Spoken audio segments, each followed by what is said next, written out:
요한복음 4장이 되겠습니다.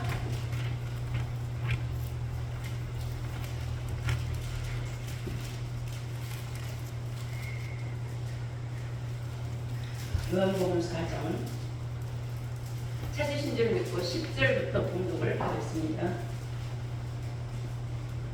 예수께서 대답하여 가라사대 네가 만일 하나님의 선물과 또 내게 물을 달라 하는 네가 누구인 줄 알았다면 내가 그에게 구하였을 것이요 그가 생수를 네게 주었으리라. 여자가 가로되 주여 물기를 그릇도 없고 이 우물은 깊은데 어디서 생수를 얻겠사옵나이까. 우리 조상 야곱이 이 우물을 우리에게 주었고 또 여기서 자기와 자기 아들들과 짐승이 다 먹었으니 당신이 야곱보다 더 크니까. 예수께서 대답하여 가라사대 이 물을 먹는 자마다 다시 목마르거니와 이 물을 먹는 자마다 다시 목마르거니와 내가 주는 물을 먹는 자는 영원히 목마르지 아니하리니 나의 주는 물은 그 속에서 영생하도록 솟아나는 샘물이 되리라. 여자가 가로되 주여 이런 물을 내게 주사 목마르지도 않고 또 여기 물길로 오지도 않게 하옵소서. 가라사대 가서 네 남편을 불러오라. 여자가 대답하되 나는 남편이 없나이다. 예수께서 가라사대 네가 남편이 없다 하는 말이 옳도다. 네가 남편 5이 있었으나 지금 있는 자는 네 남편이 아니니 네 말이 참되도다. 아멘. 네, 허락하신 말씀은 요한복음 4장 10절에서 18절의 말씀으로 제목은 구원의 생명수와 참 남편, 구원의 생명수와 참 남편이라는 제목으로 이 말씀을 전가하도록 하겠습니다. 세상에는 수많은 물들이 있어요. 사람들이 먹을 때 먹을 수 있는 물도 있고 먹을 수 없는 물도 있죠. 물이라고 다 좋은 건 아니에요. 그러나 모든 생물들에게는 물은 절대적으로 또 있어야 되는 겁니다. 가장 중요한 것은 우리는 예수를 믿는 사람들이에요. 그랬으므로 우리가 세상에 우리가 육신이 먹고 마시는 물이 물론 중요하지만 더 귀하고 중요한 것은 우리의 생명을 보장하는 영생의 생명수를 우리가 마시기 위하여 우리가 교회를 다니고 하나님과 예수님께 우리가 영생의 물을 항상 얻어먹을 수 있도록 하나님 앞에 달려나오는 것입니다. 아멘. 네, 이 영의 물을 찾지 아니하는 사람은 육의 물만 먹고 육의 물 속에서 세상에서 살다 세상에서 그냥 한 줌의 흙으로 보면 그것이 끝인 줄 알지만 끝은 아니죠. 반드시 믿는 자나 안 믿는 자나 죽은 후에는 심판이 있기 때문입니다. 그래서 평소에 우리가 구원의 물을 먹는 사람들은 죽어서도 영원히 구원을 얻거니와 살아서도 영생을 얻는다는 것을 여러분들 아시기 바랍니다. 아멘. 계시록 7장 17절로 보시면 보좌 가운데 계신 어린 양이 저희 목자가 되사 생명수 샘으로 인도하신다 그랬어요. 어린 양이 우리의 목자가 되사 생명수 샘으로 인도를 하신다. 오늘 본문 말씀에도 보면 예수님께서 한 우물가에서 한 여자를 만나서 나에게 물 좀 한 그릇 달고, 만약에 내가 누구인지를 알았다면은 너는 나에게 오히려 물을 구하였으리라 그랬어요. 여기에서 예수님은 영적인 말씀하시고 여자는 육적인 말씀을 하는 겁니다. 여자가 말했어. 이 물이 얼마나 깊은데 당신은 물을 길어낼 수 있는 바가지도 없고 도루박도 없고 아무것도 없는데 뭘 가지고 나한테 물을 길어준다고 합니까? 예수님이 하시는 말씀이 내가 주는 물은 다시는 목마름이 없는 그러한 생명수 샘이다. 여자가 솔깃했어요. 호기심이 일어났겠죠. 내가 생각할 적에 예수를 안 믿는 이 시대는 예수가 누군지 몰랐어요. 그냥 나름대로 율법적인 그 제사장들 밑에서 신앙생활을 했던 여자 같아요. 내가 볼 때는. 근데 만약에 그냥 세상 여자 같으면은 당신이 뭔데 나한테 그런 뭐 물타령을 하고 그래요. 좀 미친 사람 아닌가 하고 말았겠지만 이 여자는 그래도 신앙생활을 한 여자니까 조금 궁금했지요. 당신이 어떻게 나한테 목마르지 않는 물을 준다고 합니까? 그런 물이 있다면 난 정말로 당신한테 그 물을 꼭 얻어먹고 싶습니다. 이런 뜻이었어요. 그래서 예수님이 하신 말씀이 내가 주는 그런 생명수다. 생명을 얻어낼 수 있는 물이다. 근데 그 물은 사실 아무데나 있는 건 아니에요. 원천적으로는 본래는 하나님의 것이지만 예수님이 가지고 오셨죠. 성경이 말하는 모든 물은 하나님의 말씀을 의미하는 거예요. 근데 이 하나님의 말씀이 물이라는 것을 알기는 알아요. 들은 바는 많아서. 그러나 그 물이 어디에 있고 그 물을 어디에서 빚는지는 사람들은 모른다는 겁니다. 계시록 22장 1절부터 보시면은 저것도 수정같이 맑은 생명수의 강을 내게 보이니 하나님과 어린 양의 보좌로부터 나서 길 가운데로 흐르더라 그랬어요. 길은 길인데 길 가해가 아니라 길 가운데로 흐르는 생명수 강이 있다 그랬어요. 그리고 계시록 22장 6절을 보시면 나는 알파 오메가요 시작과 나중이니 내가 생명수 샘물을 목마른 자들에게 값없이 주리라 그랬어요. 생명을 얻어낼 수 있는 생명수, 생명의 물을 값없이 찾는 들에게 주겠다 그랬어요. 찾는 자들에게 주는 거예요. 가만히 있는데 너 뭐고 하고 갖다 주는 건 아니에요. 그래서 하나님은 찾고 찾는 자들이 만날 수 있다고 했어요. 야고보서 3장 11절 말씀을 보시면 샘이, 샘이는 우물이에요. 샘은 물이 나오는 곳에서 샘이라. 한 구멍으로 어찌 단물과 쓴물을 내겠느냐. 그래서 샘에서 단물이면 단물이 나오고 쓴물이면 쓴물이 나오지 동시에 쓴물과 단물이 나올 수는 없다 이 말이에요. 이것은 진리와 비진리가 한 교회, 샘은 교회를 말하거든요. 거기서 두 가지가 나왔어요. 진리가 나오면 진리가 나오는 교회고 비진리가 나오면 비진리.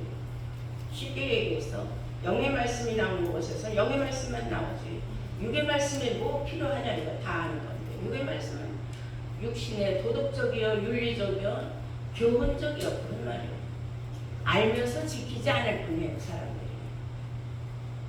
그러나 우리는 하나님 말씀을 알면 알수록 우리는 육신적으로도 도를 지키고 윤리가 무엇인지 옳은 일이 무엇인지 지켜야 된다는 걸 당연히 알고 있어야 합니다. 내가 말씀을 먹었다고 해서 세상적으로 육신적으로 엉망으로 산다면 그 사람을 누가 하나님을 믿는 사람이라고 인정해 주겠습니다. 그래서 예수 믿는 사람은 한 입으로 생명의 말씀과 비진리의 말씀을 섞어서 내보내면 안 된다고. 사람을 살리는 말씀은 내보내야지 사람을 죽이는 말씀을 보태서 더하여서 줄 수는 없다. 그런 말씀으로 야고보 선지자는 3장 11절에 기록하고 있는 것입니다. 잠언서 10장 11절에도 그런 말씀이 있어요. 의인의 입은 생명의 샘이라. 의인의 입은 생명의 샘이라. 악인의 입은 독을 머금고 있다. 악한 자는 생명의 생수가 없어요. 나오는 게 악한 말, 먹어서는 안 되는 말만 내뱉어서 사람을 사망의 길로 인도한다 그런 뜻이에요. 그러나 사람은 의인이 되는 사람들은 항상 생명수를 가지고 있기 때문에 어느 사람한테도 생명수를 부어줘서 그 사람이 생명의 길로 올 수 있도록 인도하는 그러한 마음. 우리의 입도 또한 샘이다 이거예요.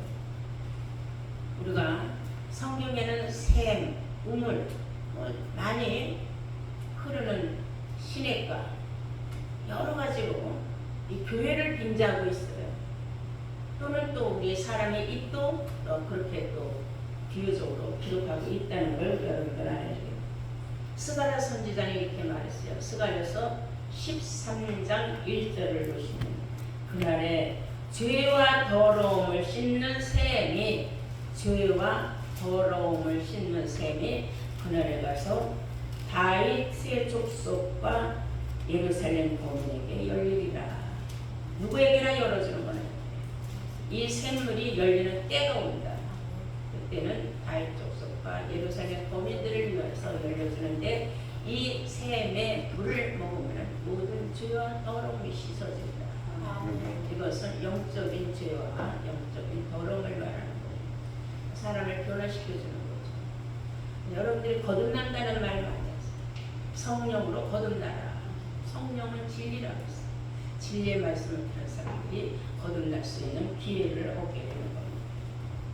시편 107편 35절을 보시면 또 광야를 변하여 못이 되게 하며, 못이라는 거는 물이 나오는 것도 못이라고 해요. 연못도 있고 그래서 못을 또 이렇게 물이 저장되어 있는 것을 못이라고 해요. 그날에 가서는 또 광야를 변하여서, 이건 하나님 하신 일이에요. 광야를 변하여 못이 되게 하며 마른 땅으로 샘물이 되게 하리라. 마른 땅도 하나님이 원하시면 샘물이 나올 수 있는 곳으로 만듭니다. 사막에 변하여 흐르는 오아시스를 만드는 것과 같이 하나님 하시는 능력이 그렇다. 이제 중요한 걸 좀 알아봐야 되겠어요. 베드로 후서를 보시겠어요.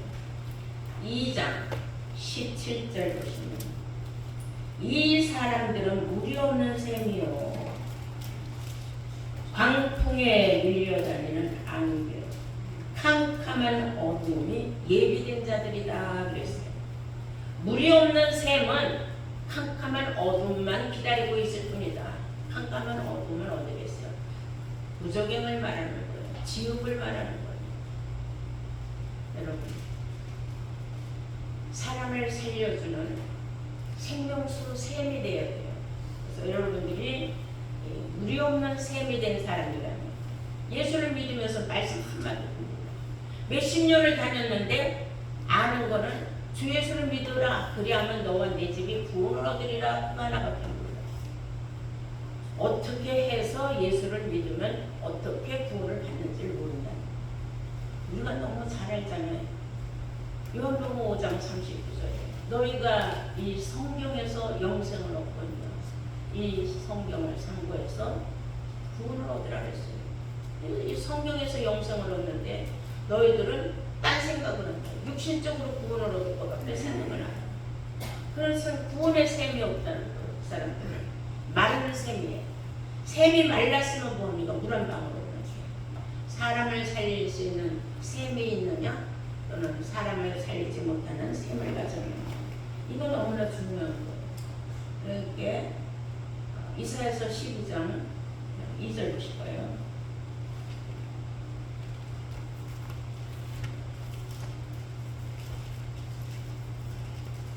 찾으신 줄 믿고 봅니다. 보라, 하나님은 나의 구원이시다. 내가 의뢰하고 두려움이 없으니 주 여호와는 나의 힘이시며 나의 누구시며 나의 구원이시다. 그러므로 너희가 기쁨으로 구원의 우물들에서 물을 기르리로다. 복수의 구원의 우물이 아니라 구원의 우물들. 예수님으로부터 생명을 받아먹은 생수된 사람들이 많아요. 어떤 한 사람만 좋은 게 아니에요. 그래서 구원의 샘물 드리고 있어요. 샘이 되는 교회 와서 구원의 샘물을 먹으면 그 사람이 구원의 샘이 돼요. 어디 가서든지 구원의 샘에서 나오는 본인이 받은 생수를 남기는데 살려줘서 생명을 얻게 해주는 의인이 된다는 거예요. 이해가 되시죠? 여러분들 누가 이런 사람들은 축복받는 여러분들이 먼저 이 구원의 샘에 와서 생명수를 받았습니다. 여러분들이 또 수많은 사람들을 생명을 살리는 의인으로서 생명의 샘이 되는 복된 자들이 된 줄로 믿습니다. 네. 결론은 어떻게 되느냐? 우리 함께 에스겔 47장을 보시겠어요.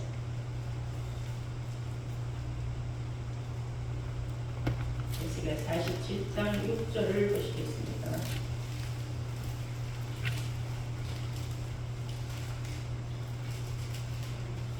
찾으신 줄 믿고 6절부터 보시겠습니다. 그가 내게 이르시되 인자야 내가 이것을 보았느냐 하고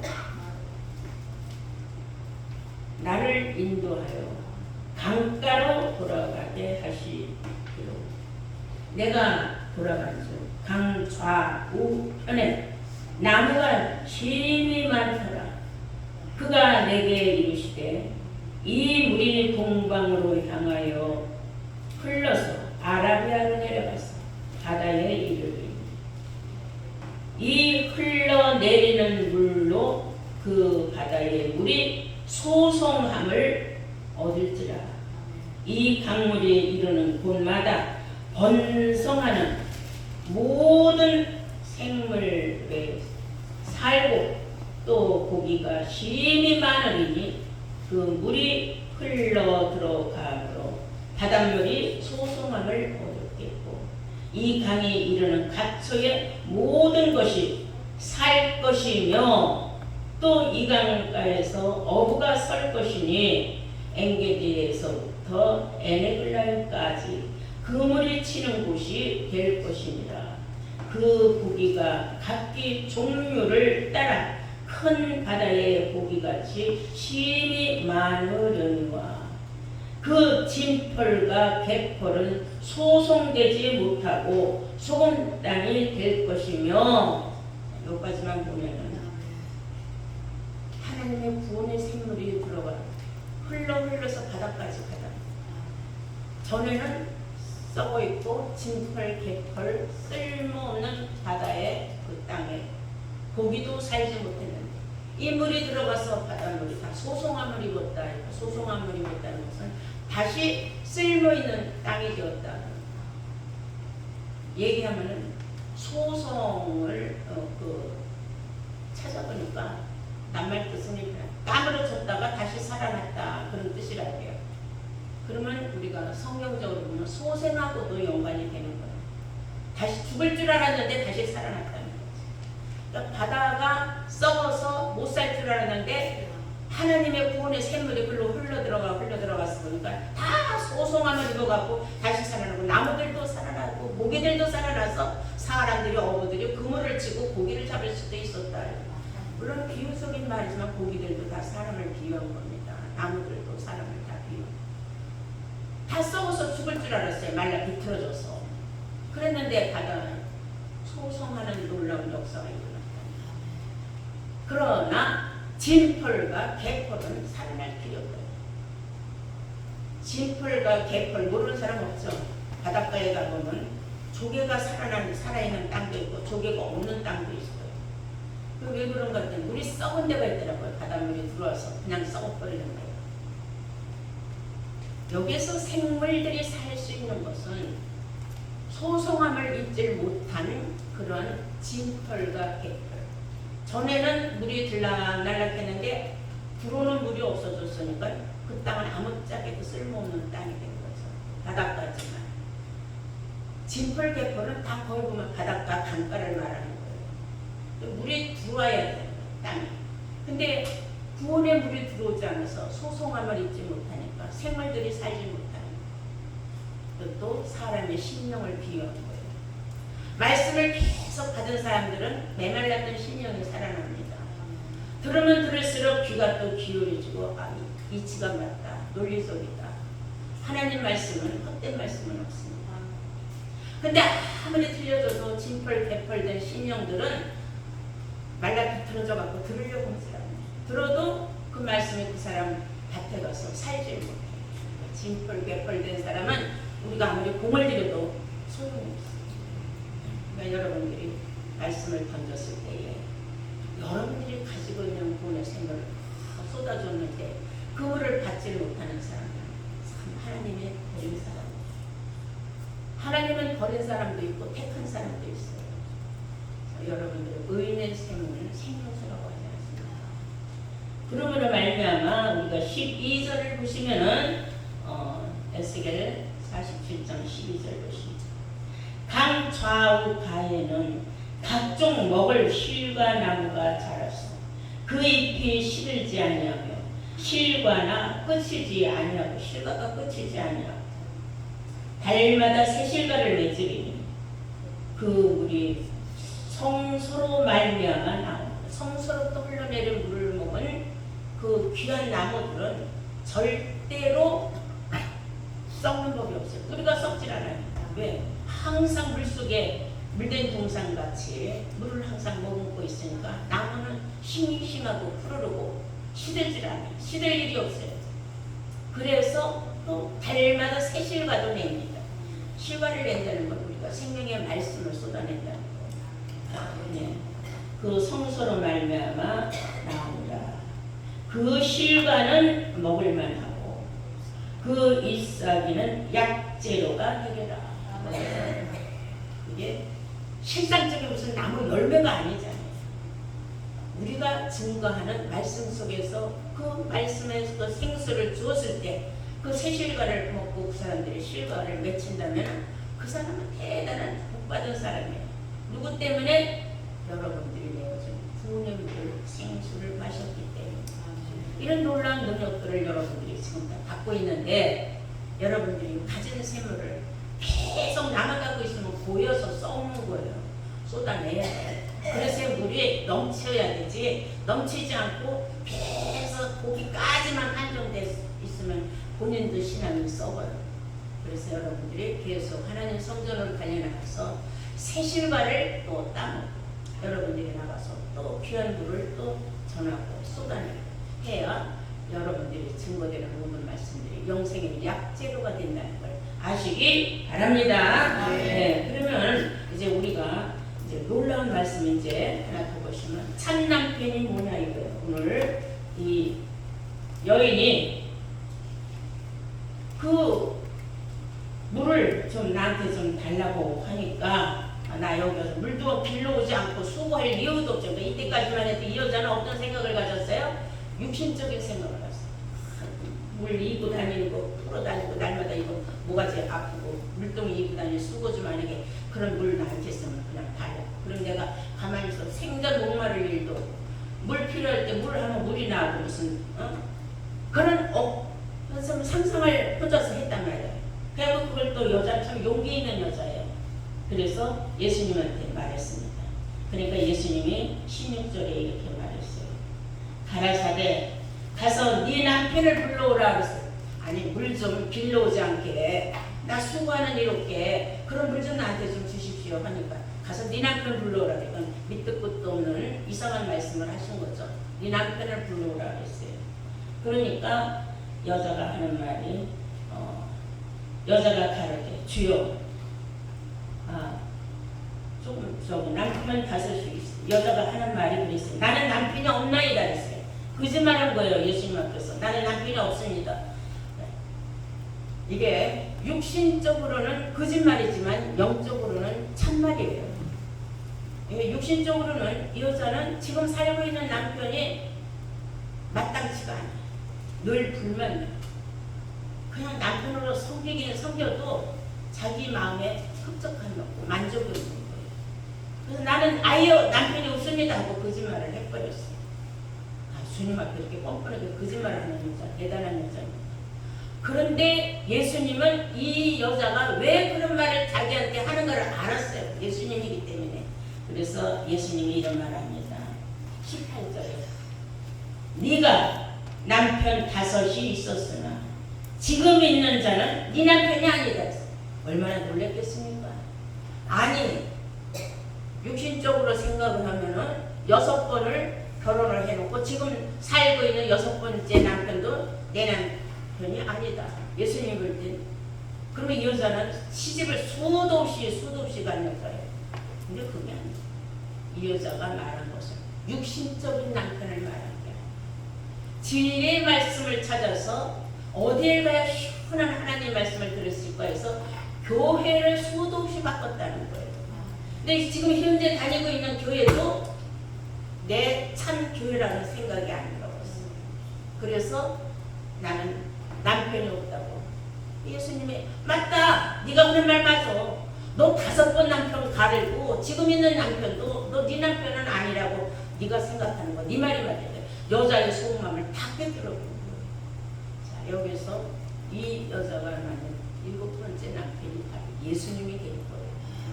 이 여자가 놀래버렸어요. 너무 놀라운 사건이에요. 어떻게 내 삶을 다 알고 내 마음속 내 영을 다 꿰뚫어 보실까. 그러니까 이 여자가 놀라고 당신은 선지자로서이다 하고 그 자리에서 죽었어. 그리고 자기 동네 사방에 가서 이 여자가 복음에 납할 수가 있어. 와 봐라, 내가 참 선지자를 만났다.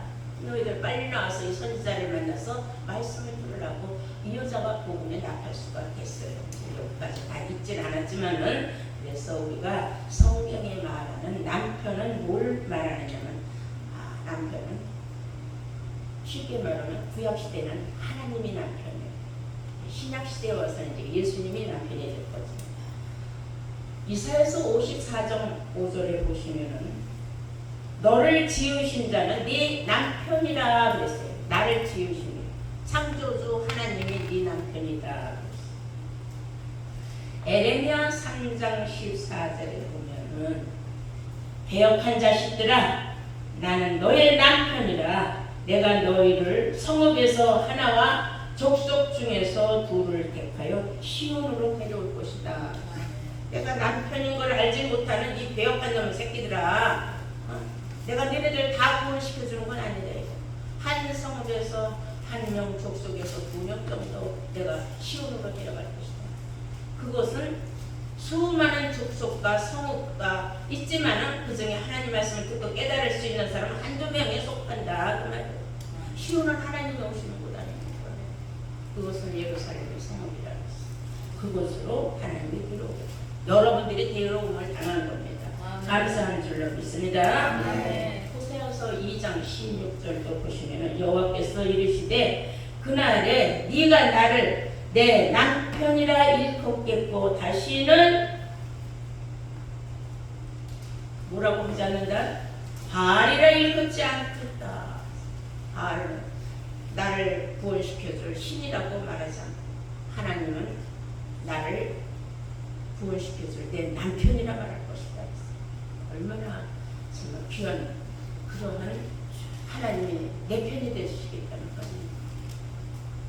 나의 참 남편이 되주신다. 육신의 남편은 서로가 육신의 마음이 맞질 않아서 이러쿵저러쿵 힘들고 어렵고 고통도 주고 때로는 사랑도 주고 뭐 헤어지기도 하고 다시 만나기도 하지만, 영적인 남편은 참 남편이기 때문에 끝까지 나를 지켜주고 끝까지 나를 보여줘서 영생의 길로 인도하신다는 뜻인 줄로 믿습니다. 우리가 이제 원하고 바라는 것은 신학시대에서는 예수님이 하시는 말씀이에요. 예수님과의 혼인잔치에 들어가면 예수님이 나의 새 신랑이 되는 거예요. 신랑이 되면 결국은 남편이 되는 거죠. 부부의 연을 맺으니까. 그래서 계시록 19장을 보시면은 7절 보실까요? 계시록 19장 7절. 우리가 즐거워하고 주께 기뻐하세요.